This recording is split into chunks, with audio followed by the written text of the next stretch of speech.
From miraculous water to divine laws and the consequences of idolatry, these stories reveal faith, obedience, and redemption.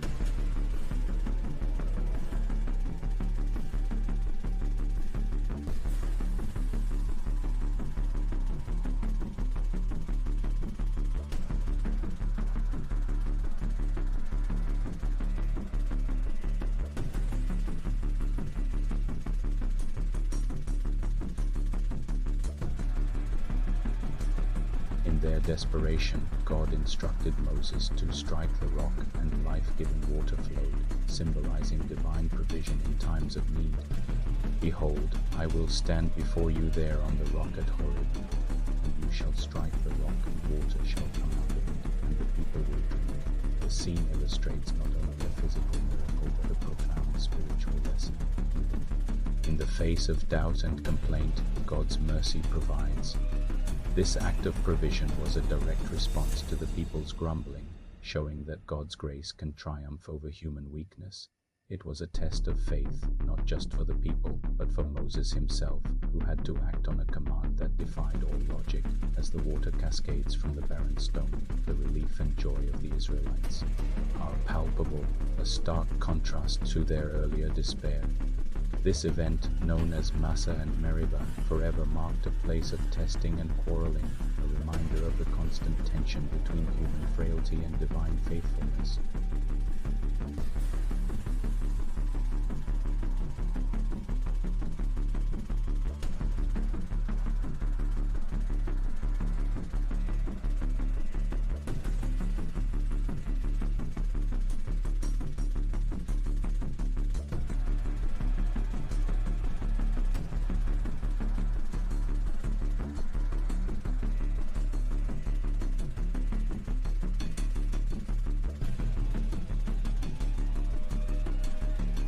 The visual of Moses on the hilltop, a conduit between heaven and earth, demonstrates that the Israelites' strength came directly from God.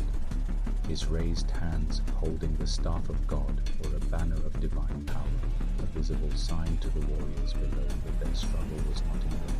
When his arms grew heavy, the tide of the battle turned, a clear indication that human effort alone was insufficient. The quick thinking of Aaron and Hur, who provided a stone for Moses to sit on and held up his hands, highlights the importance of community and mutual support in the journey of faith. The victory over the Amalekites was decisive, secured not by superior military strategy, but by sustained prayer and reliance on God. After the battle, God commanded Moses to write of this event as a memorial, ensuring that future generations would remember that their victories were won through divine intervention. After this event, the Lord descended on Mount Sinai and spoke to Moses. The mountain was covered in smoke, fire, and lightning, with the sound of a trumpet growing louder. Exodus 19:20. The Israelites tremble in fear as God descends upon the mountain. 3 months into their journey, the Israelites arrived at Sinai, where God would establish his covenant with them, a sacred pact defining their relationship.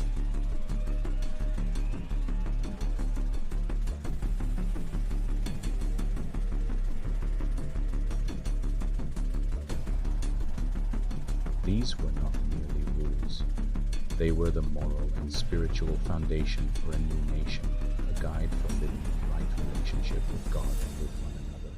The first 4 commandments outline the principles of worship and reverence for God, to have no other gods, not to make idols, not to misuse God's name, and to keep the Sabbath holy. These laws established monotheism as the core of their identity, setting them apart from the polytheistic cultures surrounding them.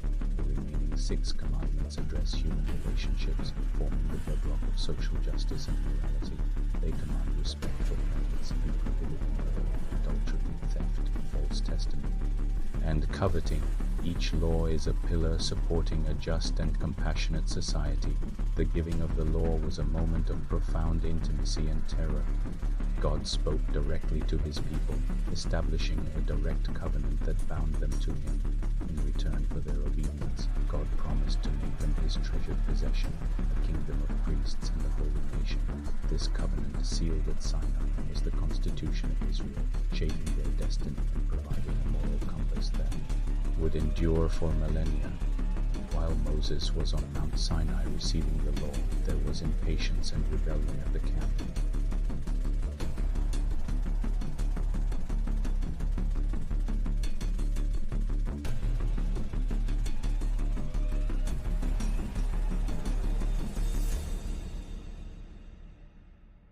But while the law was being given, the people's faith faltered.